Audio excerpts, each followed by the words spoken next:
We have a super interesting topic at hand. We're going to talk about how to convert clicks into customers. It's a known issue for very many businesses.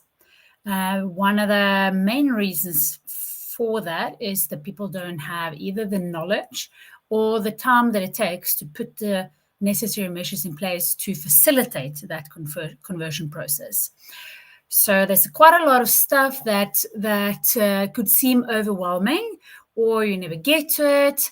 But it's also one element where, when it comes to knowledge, is that people tend to revert back to generating leads and lacking that focus on the conversion process that also needs to be there. The conversion process is about building trust, and we're going to go dive much more into that. But it is important to allow those leads to become customers. And I'm saying allow with on purpose, because we are facilitating a purchase process. We're not forcing anyone to purchase. There's elements of that and the communication that needs to be taken into place, and allowing the conversion process to be there and see what works in the conversion process will actually improve your lead capturing process. So overall, over time, you will end up spending less money on your overall marketing leads and conversions, and get better results. And you will be able to spend more time on evaluating the process instead of sitting in the process. So you will be able to work on your business and not in your business. Although probably a little bit in still and a little bit, but we'll be able to do more of the on evaluating what's working, what's not working. And that has a very high value, because that's where you grow your business without just having to employ. And you get better profit margins. So let's dive into that.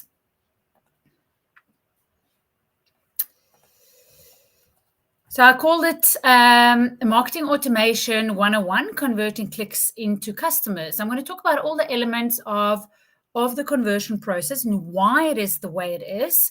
It's really important for me to convey the message of why you need to think like this, because people, again, tend to revert back to generating leads and not focusing on the conversion process, and then they get frustrated or they feel like marketing is wasting money. So it's really important for me to focus on why this is the case, and then how you do it. I'm also going to talk about how to prioritize the process. So depending on where you at, what you're missing or what you need to do, how to prioritize your next moves. And that prioritizing is very much based on quickest wins, where you get the quickest return on investment, so that you get return before you have to reinvest in the next process, etc. So that is what that priority is based on. And then I'm going to also talk about automations, give some specific examples of some simple automations, just saves a lot of time, and also patches up holes in your conversion process that, from experience in working with clients, I'm very aware of those. People tend to think, or don't they think, people tend to not always be aware of those holes. So this is very much awareness and how to fix it. So that's what I'm going to go into. So the goals for the presentation, what we're going to touch on, is how to get more customers from your marketing. So we want to facilitate that purchase process in the best way possible. Not only get a lot of leads, which is also needed because we need people to facilitate, but it's really also on that facilitation process, which is a weak element in very many businesses that we work with. And I'm almost tempted to see all, but it's obviously someone's got it right. So, but a lot of them. Then we want to look into how efficiently spend your marketing budget. So that will be how to prioritize the different activities that needs to be done. Reason also why that is important is it's easy to get overwhelmed. All these things you need to do, and I'll tell you, you have to do that and you have to do that, but it doesn't all have to be done at the same time. So now, how do we prioritize what we do when, so that we get the most out of our investment? And then how do we let tech support the process. We live in the everything is tech, everything is possible, everything can support us to a large degree. So it's about using those tools that are available, being aware of the tools available, and implement that to ease the process.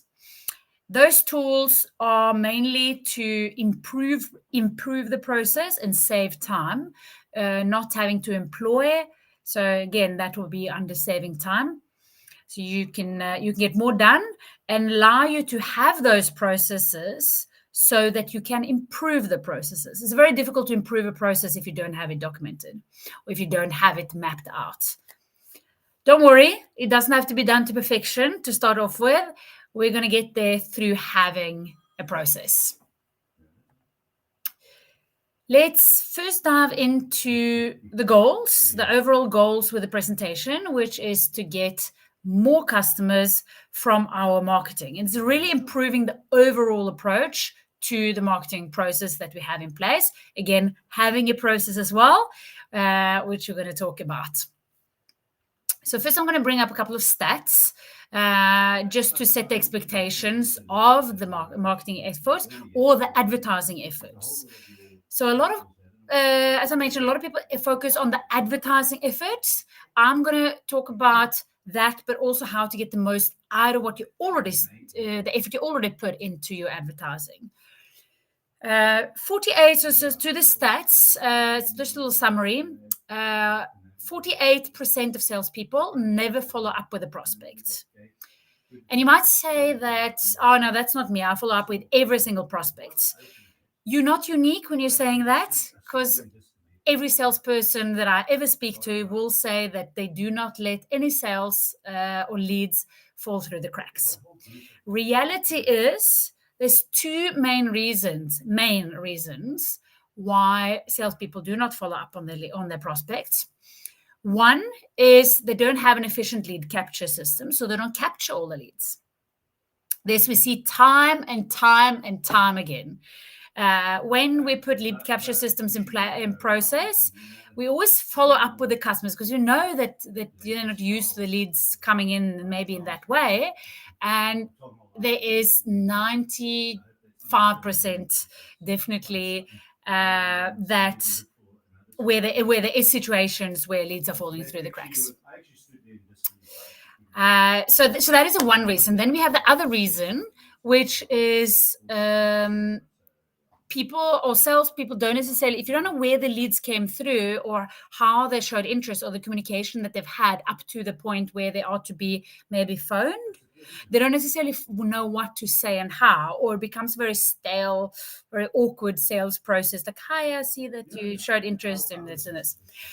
So that is the two main reasons why salespeople do not follow up with a prospect. The reality is then about half of the leads are falling through the cracks. Those two reasons being the main reasons, but they're not the only reasons. Then we have 25% of salespeople make a second contact and then they stop. So that is the first one, like, hey, I saw you were interested, or hey, do you want to buy this? And the second, typically, did you see my mail? Try to phone you, that kind of stuff. And we're going to get to why that is important as well in these stats. 10% or only 10% of salespeople make more than 3 contacts. So then we go into why are these two stats relevant? 10% of salespeople make more than 3 contacts. Now, we first lost half of the leads, and now only 10% of salespeople make more than 3 contacts. Relevant because 2% are made on the first contact. So 75% of salespeople don't really go past that first contact, which is only 2% of possible sales. 90% of sales are made on the 4th contact and up. And if you get it, the sale on the 4th contact, you're still doing quite well. So this is also when you have a sales system in place. If I go into my CRM system and I count how many contact points that I have with my leads, it will be definitely more than 4. It can be like 15 to 20 because I do count the different contact points that is experienced. This leads us to the question on this slide. What are your expectations to your advertising efforts? So if you're only doing advertising for leads, First of all, you might not have efficient lead capture. That is one thing. And then if you have one follow-up after that contact, you're only capturing 2% of the possible sales. So this is really why the focus on the conversion process and the lead capture process is so important, but it's so ignored for most small, medium enterprises. We have two different views on what's happening in the purchase process. One is what's happening on the customer side, and one is what do we need to do as a business. So this overview shows what the customer is going through when they're making a purchasing decision and becoming a customer. And the right-hand side is showing what do we as a business need to focus at the different stages. So the first thing I want you to notice is that you're not doing the same thing all the time. So if I just like punt the same ad or a couple of different ads on this contact throughout their decision process, I'm not doing good for my own conversion process. So let's have a closer look. The customer is on the left-hand side is going through a problem stage where they realize, oh, I have something I might want solved. And then an awareness stage where they realize that you are a supplier. That could also happen at the same time. Typically one of those, say a TV ad, and they show your favorite sweet. There's a promotion for your favorite sweet. And you look, oh, yeah, no, I want that. Oh, and I can buy it at that shop. Great. So it can happen at the same time, but it's a problem in an awareness stage. At that point of the mindset of the customer and the customer journey, you as a business need to focus on collecting leads. Now, there's certain things you do in that process of collecting leads is divided into three. You need to target the right customer, you need to attract them, and you need to capture them. So it's three elements that you need to focus on as a business. So this is now where we will, when we come to the tech part, look at how do you automate these things. Well, how can you use automation to help that collecting leads process? The collecting leads process is to have a process for us is to patch up that 48% that doesn't get followed up on. Then the next, after the customer is now aware that they want something solved and you can solve it for them, they go into a consideration phase. In the consideration phase, they are both considering their need and they're considering, are you the best supplier? So in my TV ad example, it can be, do I really want those sweets? No, it's not really good for me. Or it is the weekend, so yes, I do want it. So they're considering their needs or not. And then they're considering you as a supplier. So maybe there was one shop that advertised them, but I know that I can go to the local shop and I can get it there, or I can decide, no, I want to have it delivered on the door. So I go in my app, whatever it is. But they're considering both of those things, both their own need and you as a supplier, which we have to be aware of. Then they go to a decision phase where they decide yay or nay. Do I want this or do I not want it?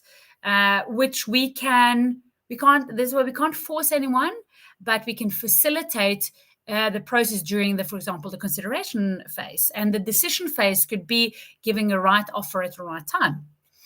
So as a business, we are now in focus of converting clients when your customer is in this stage.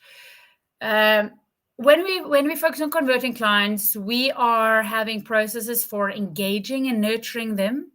We have to build that trust.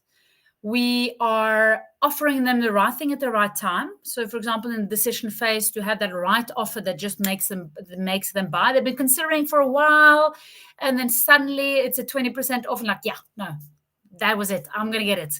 And then to close.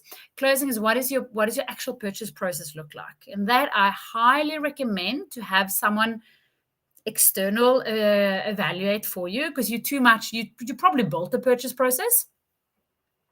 So you will not be very objective as to how easy it is. And your favorite aunt and your little sister and your uncle, they will not necessarily be very objective either. So I do recommend, because it's a big thing to complete that purchase. It's a big part of the trust that purchasing is easy.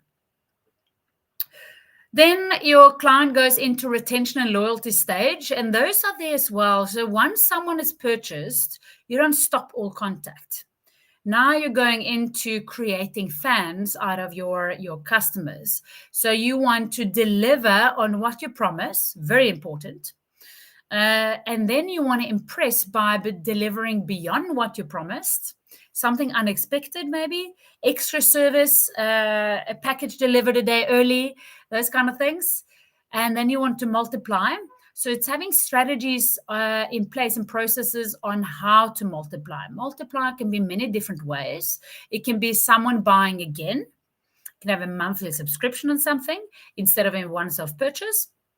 It can be recommending someone else that then becomes a customer. It can be getting them to leave you reviews so that your engaging and nurturing process becomes easier through social proof from others. So there's many different ways we can multiply. And I will show later as well in the tech stage or the tech part of this presentation, some examples on exactly what you can automate and how easy that is. It is very valuable to automate and have processes in this stage. And you will see on the priority list that it comes fairly high. Reason is that super simple things makes big impact. But I will get into the details. Here we have it just as a different shape. So what we're trying to illustrate here, let me just take my camera down so you can see the whole thing. What we're trying to illustrate here is how this is all interconnected.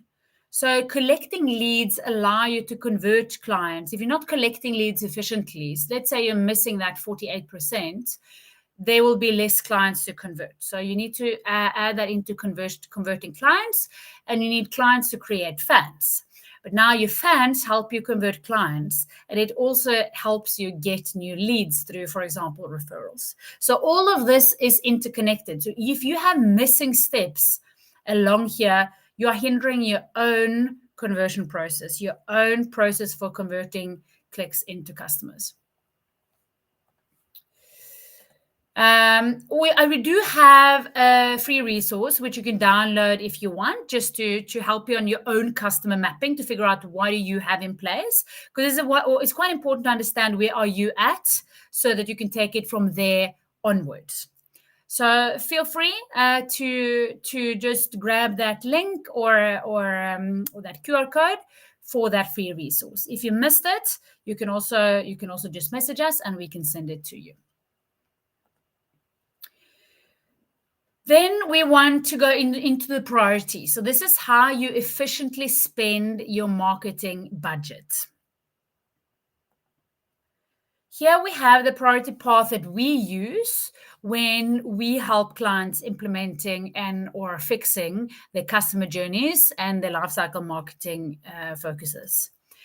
So it starts with re-engaging any existing list. So if you have any existing list, any existing contacts, we will start there. Reason being because they don't cost you anything extra to get in, and we can check what is existing value in there and try to drag out the existing value of your leads that you have, or cold leads for that sake. See if we can warm them up, if we can get them going and get them to purchase, so that those purchases carry you over into your other activities. Then we quickly go to check, how are you capturing your traffic? Traffic meaning, how are you picking up your leads from your website, your social media, any other channels that you might use. Can be brochures, can be newspaper article, whatever it is. How do you capture that traffic? And making sure that there is lead capturing in place to capture all of that. It goes into a CRM system. If you don't know what a CRM system is, please pop a question about that. You can also Google it. It's really, really important and sets the foundation for you to be able to operate your business efficiently. We like to, I will show later as well, we like to have certain features when it comes to CRM system, and we work with a couple of them that we recommend. A CRM, which is the database management, then automation, we like to have in there, email marketing in there, pipeline and pipeline managers, all in the same tool. But if you have any questions, I'll happy to talk to you about that. So all the leads need to be captured into your CRM system. Excel sheets, no, they do not work. They will. They're one of the causes for leads to be lost. So do not think that is your CRM system. Then we look at your engaging and nurturing process. So now it's moving into that converting client stage. What does that look like? Different levels of nurturing can be in place. You can have immediate nurturing, which will be, say, someone fills in a form and you give them the lead magnet that they ask for. Then we have the second phase, lead nurturing, which is playing. So let's say in the lead magnet download example, so a resource that someone has downloaded, you will have the immediate where you send it to them, maybe a couple of emails because they might not receive the first one. And then second level nurturing will be bringing up topics from that lead magnet, emphasize on values, maybe talk about what is the key takeaways. So really going back to that lead magnet and emphasize value in that lead magnet, and allowing people to purchase if there's something related that they can purchase. And then you go have a long-term nurturing, which is more similar to what people think about newsletters. I don't really like that word because it can be a lot better than that. But that long-term nurture where you're really just keeping top of mind through a decision process. Now, how long these nurturings are will be dependent on the purchasing cycle of your product specifically. Then we go into the deliver a stellar customer experience, which is about delivering on promise and beyond. So again, there's a couple of automations that are quite easy to put in place there. Then we making sure that you have procedures for asking happy customers for that referral and upselling. So that multiply element. So you have existing clients coming through. Now we want to make sure to maximize the value that you get out of those. You spend the time building the trust, having the relationship. We want to make sure that you utilize that to the best ability. We look at your purchase process, as I mentioned, that is super important as well. When we have all of these things in order, then we look at generating new traffic to your website through targeting and attracting. As you see, this comes all the way at the end because now we set up the purchase process and have the processes in place to facilitate having those leads, to facilitate the conversions of those leads. So it's really, really important to see the way to prioritize. So if you don't have an existing list, then we move on to capturing leads from existing traffic as the first one. If you don't have any existing traffic, say you're new starter, then we look at your engagement and nurturing process, even if you don't have things coming through, because we want to make sure that when we generate traffic to your website, you have processes in place to capture and nurture and convert them.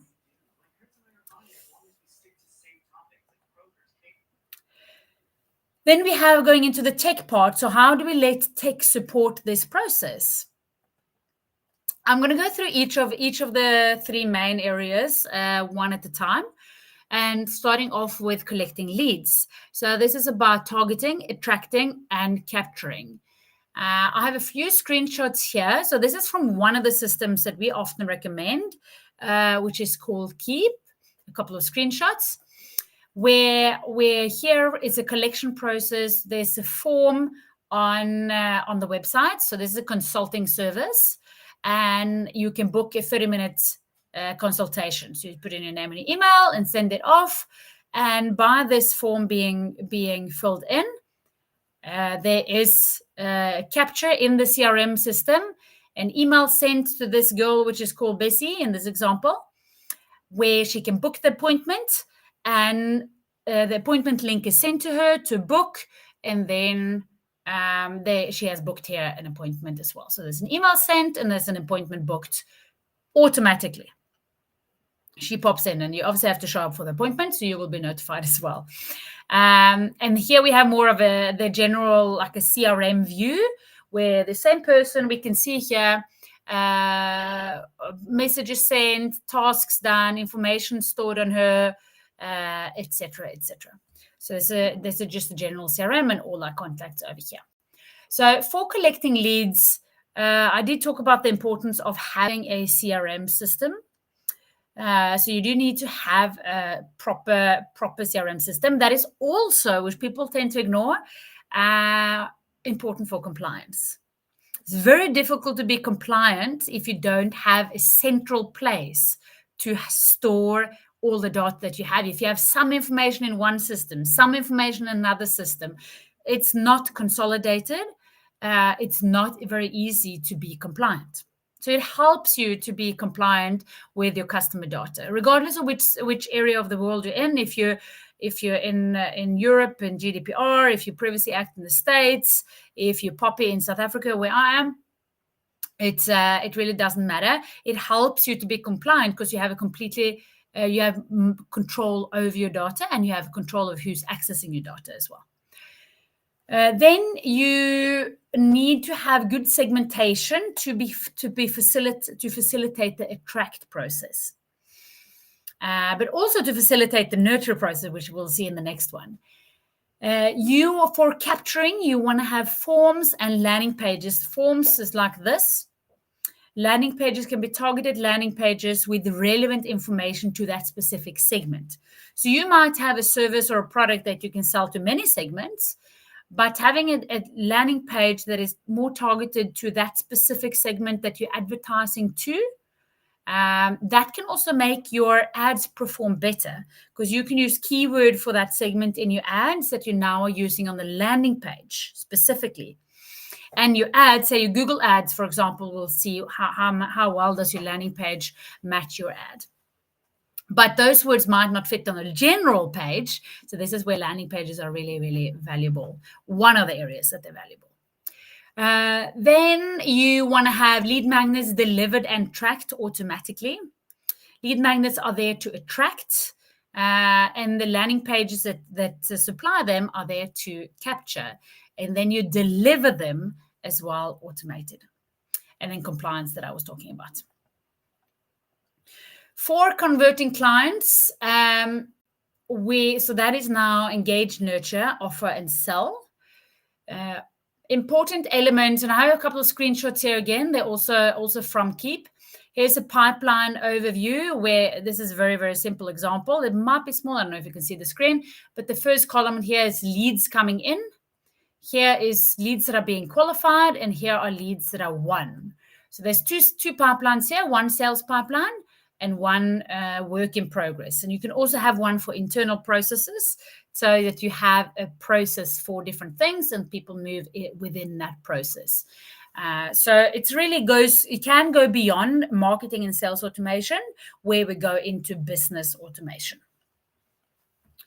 Example as well. Here, there's a lead. This guy is a lead from a web form. When he submits that, he gets sent an offer to join a webinar, a paid webinar in this instance. Now we have the rules, like if something happens, then something happens. So that is typical in automation. If he accepts the offer, we follow up with the email with the details. If he rejects the offer, we send him a discount code.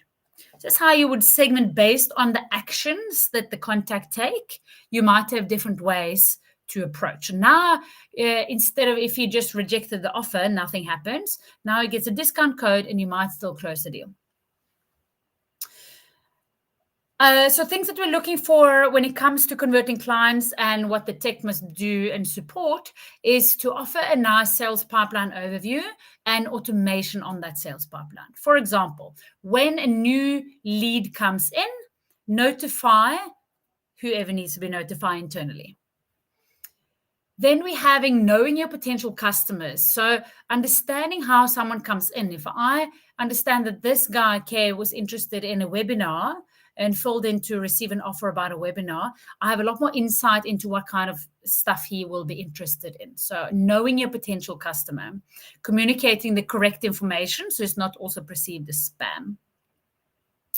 Segmentation, general, super important. Again, here we have a simple segmentation on the same person, but taking them into either they accepted the offer or they rejected the offer.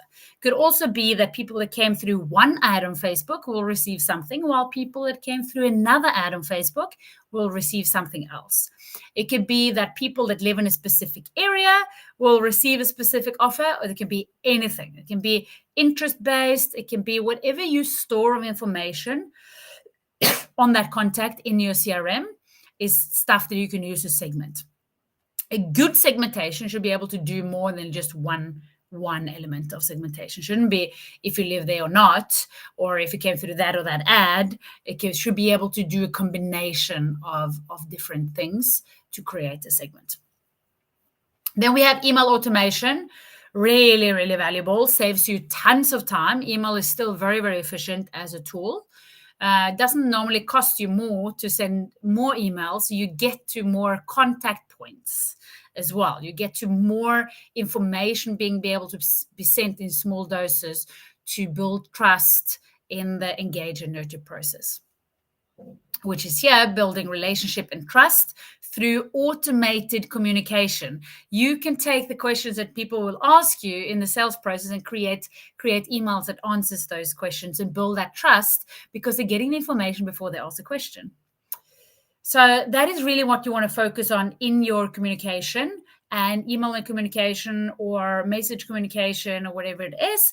You can also have that you retarget specific customers based on what they're doing. So your CRM system will tell your retargeting how to do that. Or say also the one where you have a lead in your CRM and suddenly they visit your website. Now you put a little pixel on your website and then it triggers an email, for example. You need to have the right offer at the right time. Example here again with this one. Here, if he rejected the offer, a discount code might be appropriate. If he accepted the offer, you don't want him to see anything about that discount code that he could have got if you rejected the offer. Landing pages for exclusive offers, which is another thing. So if I say, oh, you're gonna get this item. It's normally this much, but now you're going to get 50%. And the reason why you're getting 50% is because you're special. Most people then go on the website to check, did I really get 50% or is it a general offer? Now you can use landing pages that doesn't live on your website to have those linked in specific emails so that they're only visible when you have the direct link to them. In that way, you can make exclusive offers. You can also use that segmented offer, like I talked about in the lead capture, where you really, really target the communication on the landing page, even though the service is the same. Easy access to relevant information and really segment that. And making it easy to purchase, making sure maybe there's an offer on exactly what they showed interest for in the ad at 10% discount, or if you don't like to give discount, to bundle it with something. It's another way to do it. Or give extra information, give free service for so and so long, whatever it is. But the bundling is also a nice way to do it. But making it easy to purchase, just putting the right offer in front of people. Creating fans, which is about delivering, impressing, and wowing. So creating fans. Here is an example of an automation, which is in a pipeline, more internal process automation on a delivery process. So we like to create not only sales pipeline, but let's call it a delivery pipeline. So what's going to happen what are the different stages of delivery? So here we have something called a delivery stage called job complete. And we have an automation that says, when a deal enters job complete, then immediately send an email with a Google review request. So you automate that Google review request. It's really awkward to ask for those Google reviews when you're busy delivering or selling, whatever. So, but it's really, really important. So automating that mail that goes out and asks for that review is very valuable. This is a super simple process. It's something that we push in. If people, so this is set up. This example is set up in Keap again. if we have clients buy and keep, we can just push this automation into their app, and they got it. It's there. You just need to activate it. Then we have another one here, which is about impressing and creating fans and adding that extra value. So they say these people have purchased a course from us. Now, because they have purchased a course, they get an offer of 50% off their next course. So instead of having to pay full price, sort of a thank you, they already built the trust. It's much easier for them also to buy the next course. And it doesn't cost you a lot of money because you already spent your resources and money on allowing them to become a customer. So here is about keeping the relationship going. A lot of people drop their client once they become customers. So keeping that relationship going is really valuable. Communication going, delivering, impressing, following up. Typical people that offer things with a yearly subscription, they're only in touch again when the next bill is coming. So don't do that. You can add a lot of extra value and on that impress stage when it comes to extra information. So it doesn't have to be discounts and bundles and something monetary. It can be advice. It can be information. And if you have that automated, you can give it to every single client every single time, give them that value without having to put any effort in it after you set it up. Active complaints handling, that is another automation that we like to push into people's apps. Asking people, are you happy or not? If they are happy, we ask them for a review. If they're not happy, we put an internal notification to follow up on that person manually, maybe. Asking for reviews and referrals, giving you an example of that.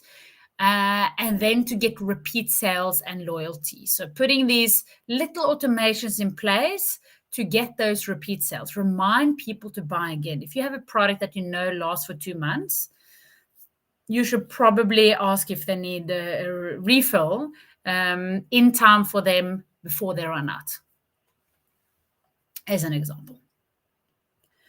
I have a video as well, just to give some examples of automation, how you can use automation in your business. So this is again created by Keap, but you can these kind of automations can be built in any system. So it's more for inspiration.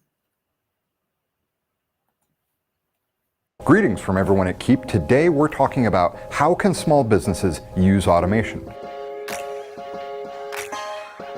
Howdy, I'm Derek Harju, and today we'll be talking about the ways your small business can use automation. To remain profitable and competitive, small businesses are investing more and more in automation technology and software, with sales and marketing being key automation areas. When you apply automation to your sales and marketing process, not only do you get more profit, but you get more leads, more customers, and better yet, more repeat customers. Marketing automation can help score and nurture leads throughout the sales cycle and boost conversions by targeting customers with the highest purchasing potential. New customers rarely purchase from a business the first time they learn about it, which is why marketing automations such as personalized email campaigns are vital to building and fostering client relationships. Through regular, thoughtfully crafted sends, you'll be able to encourage lead relationships and increase conversion rates. Follow-up emails sent to customers who browse your website, fill out a data capture, abandon their cart, or even write a negative review can help complete the potential transaction. Zappos CEO Tony Hsieh, in his book Delivering Happiness, explained that the best way to gain a customer for life isn't meeting their expectations when they're happy, it's exceeding their expectations when they're unhappy. Follow-ups and tailored communication let your customers know that you're there for them when things go well, but that you'll also be there for them when things go wrong. Let's say you've had an amazing month, best lead closure and purchase volumes you've ever seen. The very next month, everything seems to fall apart. Customers are leaving in droves, revenue is way down, it's a disaster. So what happened? Without automation in place to track the customer journey, you'll likely just be guessing, which is a great recipe for long-term failure. How long did it take the customer to make a transaction? How soon after reaching the website did they receive a follow-up email? What information did they submit to complete the purchase? Maybe they bailed on their cart, but at what part of the process? Did they click away? What marketing assets are leading to the highest conversions, and which ones are bringing customer engagement to a screeching halt? With simple automation, you can see critical data on your customer's journey and make intelligent adjustments to keep your leads engaged, closed, and nurtured month after month. Still unsure where to apply automation created by software like Keep? Here are just a few of the top performing areas being automated by successful small businesses as we enter 2020.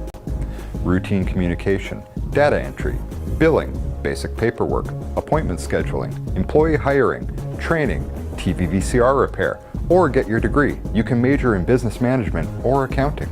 Wait, that's a different commercial. And as we've discussed, email campaigns, follow-ups, and customer journey monitoring. Once automations like this are in place, your existing team will be set up for success and freed up to focus on big picture ideas and decisions that can help grow your small business. Thanks for watching How Can Small Business Use Automation, presented by Keep. If you want the next video in our series, watch 4 tips for small business. So that was just some examples of what you can automate. So you can do that in any software. Just because it's shown by Keep, I like this video because it's a little bit more generic on what you can actually do, which is same topics as I'm trying to highlight throughout this presentation as well. Now, throughout this presentation, I've been talking about why you should automate, why you should think about the customer journey. And I really want to emphasize on that what you're doing is that you're creating processes that you then automate. Creating the processes allows you to improve those processes. You can choose to say, oh, that's overwhelming. Oh, Ines, you're telling me to do so much. Again, that's why we have the priority path in place. So you don't have to do all at the same time. Another thing I want you to think about is that don't aim for perfection straight away. If it's something you haven't done, aim to get it up to a minimum level, like get it up to okay, now I have something in place. Then you can start to consider how is it performing, et cetera, to then improve it. So go down back to the priority path, what to do, where am I at? Feel free to use that tool that I had up earlier. I might have the link here again. Let me. This is a different link, but it takes you to the same place. Map out where you're at and figure out where do you have holes in that extended figure of 8, so that you know where you might need to patch up your customer journey to convert more clients from your leads. With that, I do invite you to ask any questions that you might have. Love answering questions. You can contact via social channels. You can find us via our website. And with that, I wish you best of luck.